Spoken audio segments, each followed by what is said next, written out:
come to you today to add some thoughts on the birth of this nation some 244 years ago. Our nation, the United States of America, was brought forth by the spirit of a freedom-seeking people and the hand of the Almighty.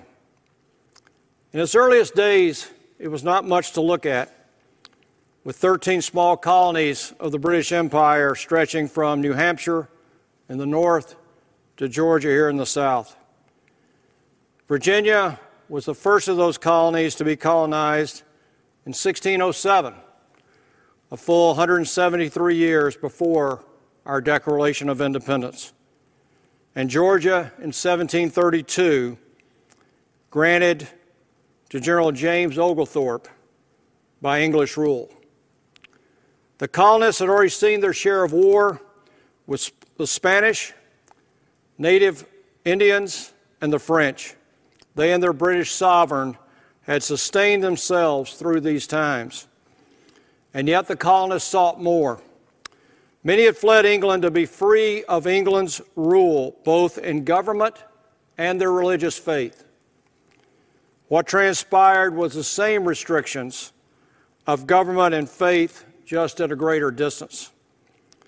In 1760, King George III felt that England needed to bring about a more assertive role in governing these colonies. This even given the fact that the colonists had acquitted themselves proudly in helping England subdue the French in the French and Indian Wars of the 1750s. What followed was a series of royal proclamation and taxes that impugned upon the young colonies a heavy yoke. The Proclamation of 1763 forbidding all settlement west of the Appalachians.